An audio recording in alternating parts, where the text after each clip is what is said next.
21 anos de idade eu me caso com um rapaz que era um pequeno empresário da cidade, que tem uma história muito linda também. E os meus pais foram no meu casamento para não ficar feio para a sociedade, porque até então eles também não conversavam comigo ainda pelo fato de eu ter me apaixonado em Jesus. Meu casamento, então, meus pais foram. Um ano de casada, eu fico grávida e tive um aborto de 3 meses. Passa um tempo, fico grávida de novo, outro aborto eu tive. Descobriu que eu tinha falta de progesterona e que não conseguia engravidar, nem segurar gestação alguma sem remédio para engravidar. Então, eu tomo remédio, fico grávida novamente, e com 8 meses de gestação, então, eu tomo remédio, fico grávida novamente, e com 8 meses de gestação, justamente no dia que eu completo 24 anos de idade, nasce a minha primeira filha, Letícia, branquinha dos olhos azuis como o pai, linda. A minha mãe ainda era muito longe de mim, os meus pais não se aproximavam de mim pelo fato de eu estar apaixonada em Deus. E eu me lembro que a minha mãe, então, foi ao hospital porque era a primeira neta que havia chegado na casa. E neto quebranta muito o coração dos nossos avós, dos pais, né?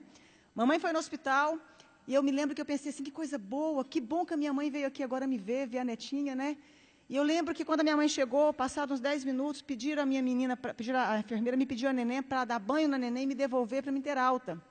A minha mãe, então, sai do quarto, chama a minha mãe, entrega a neném, passa um pouquinho, a minha mãe sai do quarto, chamaram também meu marido, e eu fiquei sozinha.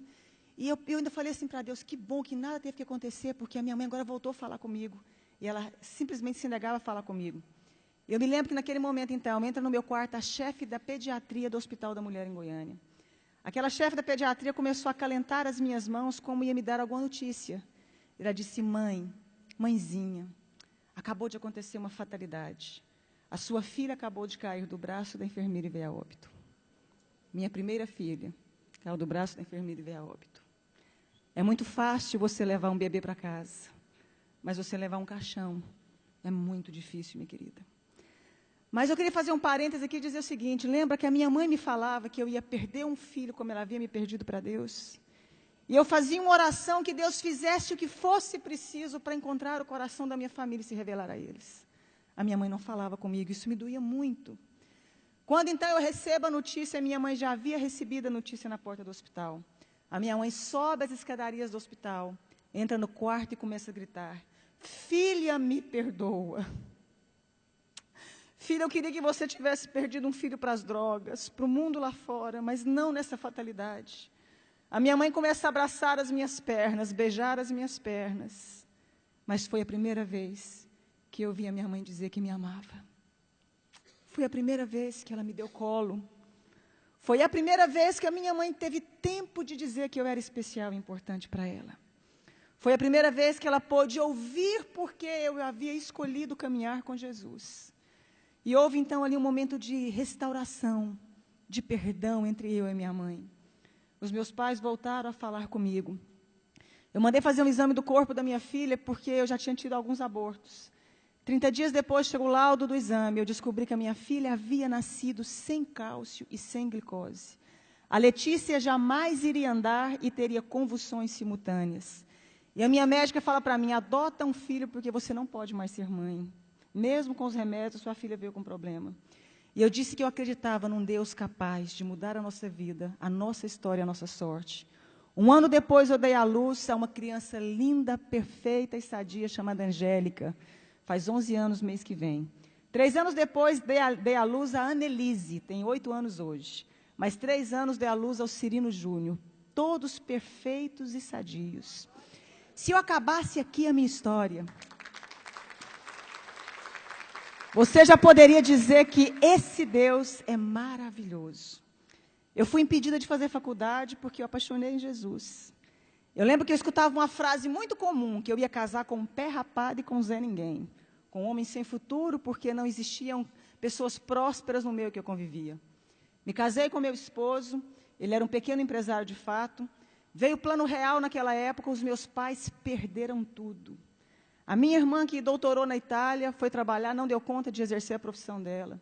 Os meus irmãos todos ficaram desestruturados junto com os meus pais. E Deus levanta o meu marido com grande prosperidade. Deus começou a honrar um rapaz que até hoje tem a 4ª série colegial e é considerado o maior empresário no ramo de carro no estado de Goiás. Deus começou a honrar o meu esposo de uma forma sobrenatural. Eu que não tive como me formar, fazer o meu curso superior, comecei então a pedir a Deus que me ensinasse a mexer com o nosso ramo de atividade. Então comecei a trabalhar com carro com meu marido. Hoje nós temos um grupo de 4 empresas de carro, temos uma fábrica que eu desenho, sonho com os modelos das roupas, acordo e desenho, fabrico, tem uma grife com meu nome. Né? E como se não bastasse, comecei a fazer programa de televisão falando de Deus, falando de como sai de crise, falando de como superamos os momentos difíceis da vida. E aí, autodidata ainda, Deus achou que não estava bom, me fez virar escritora. Tenho 35 livros escritos, 7 deles editados, né? E sou presidente também de uma ONG chamada Mulheres que Fazem a Diferença. Eu pude entender algo na minha vida, que quando a gente acha que a gente não é ninguém, e que não tem como mais resolver a nossa história, existe um Deus capaz de fazer um milagre na sua vida. Existe um Deus capaz de mudar toda a sua história. Para terminar, os meus pais, quando perderam tudo, vieram trabalhar para nós. Meu pai trabalhou como meu motorista há muito tempo, agora eu dei um caminhão para ele trabalhar na cidade do interior, cuidando de frete. A minha mãe é a chefe da minha fábrica. Os meus irmãos um tempo trabalharam conosco. Todos eles vieram trabalhar conosco. Deus, meu pai um dia chorando me disse, um dia eu te disse que Deus mudasse a sua história, mas eu não imaginava que eu fazia parte dela. E eu quero dizer uma frase para você, dentro do nosso tema. A pessoa que é covarde, ela não tenta fazer nada na vida. O fracassado, ele não termina. E o vencedor não desiste. Você nasceu para vencer.